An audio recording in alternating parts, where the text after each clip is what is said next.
Mr. Vice President, do you believe Senator Kerry is an honest man?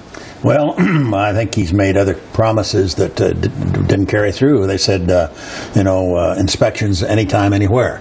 That was sort of the standard going in. But now, as you said, Bill, they've got 24 days during which they can delay the actual onset of inspections.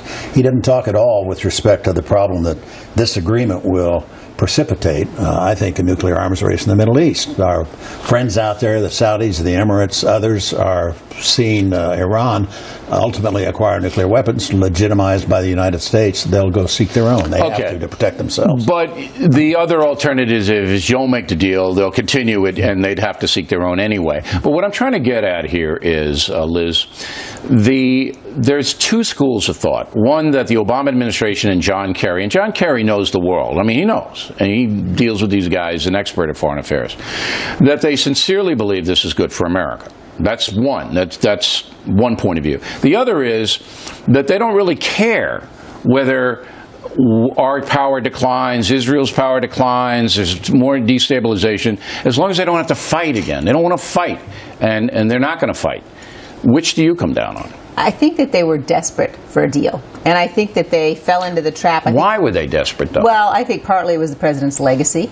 I think President Obama, you had, the Deputy National Security Advisor out there saying that the Iranian nuclear deal will be as important to our legacy as Obamacare was domestically. But I think the problem you've got, Bill, is that the deal makes war more likely. When you look at everything that the Iranians are going to get, when you look at the fact that the ban on conventional weapons will be lifted, the ban on the ballistic missiles will be lifted, $150 billion, which even the Obama administration admits will be used to support terror, and an arsenal of nuclear weapons at the end of the day, probably before. But they're going to dispute that. They're going to say they're not going to get the nuclear weapons. Now, but the left is so angry about Iraq and Afghanistan. Mm-hmm. All right? Would you see that? Furious. And I include President Obama in that. Mm-hmm. They're furious about those wars which were started in your administration and President Bush's administration. So they're overreacting. That we can't fight ever again. They wouldn't even go after ISIS. They wouldn't even go after ISIS. I mean, that's how timid, and that's the right word, timid they are. Because Iraq and Afghanistan was so bad, we can't get involved again. So it's your fault. Well, I think what that reflects in part, Bill, is, and the Iranians understood this very well, they never had any intention of keeping a military option on the table.